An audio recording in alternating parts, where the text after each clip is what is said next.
dallon mes asaj me njoft sherrin si sherr, edhe me njoft sherrin si mundësi për hajër. Apo kupton dallimin? Po, dallim i madh ato.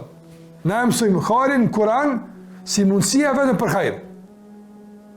Ti kur lexojmë Kur'an për shembull, kur Allah flet për hakun, apo na e lexojmë si mundësia vetëm e hakut të çka. S'është opsionale.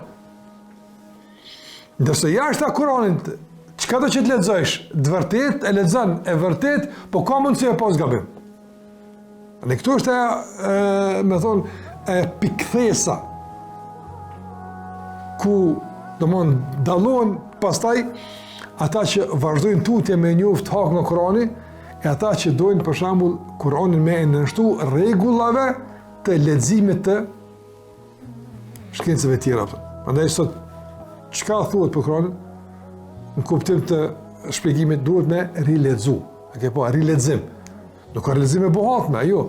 Po dedje e keni lexu si libri i shajt, i paprekun. Hajta rilexojmë tash me një mendësi tjetër, me një qasje pak më kritike. Rilexim kritik ndaj Kuranit. Për shkak kësaj që lexojmë për shembull historinë, ideologjinë e fillon frymë. Këtë që lexojmë ato. Tash dojnë Kur'anin që të më lexuam. Po e themi që çto dallon na. Njohja e atij për sherrin është për shkak të mundësisë me pas hajër. Njohja e hajrit të ai është me mundësi me pas gabim. Na dallim komplet top. Asaj që i ka thonë Kurani sherr, kur hajër zbohet. Edhe asaj që Kurani ka thonë hajër, kur sherr zbohet. Asaj që ka thonë hajër Kurani. Prandaj që kjo dallim mes dy palëve në lexim. Se ka ide dikush më thonë që po ai kur na thonë që duhet me ditë filozofinë, duhet me njoftë po, cilën filozofi? Edhe për çka me njoftë? Prandaj na duhet me njoftë tash të keqen për shkak të mirës, për shkak të vetdijes, për shkak të kujdesit, për shkak të vlerësimit, për shkak të ruajtjes që mos më upshtill e vërteta me të pavërtetën. Për gjitha këto objektive shumë tjera duhet me konsekvencë e kaqit keqes, edhe kaqit pavërtetës.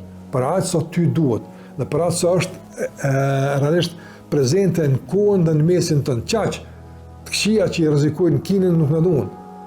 Se largën atje. Po ato që na rrezikojnë neve çto ne duan.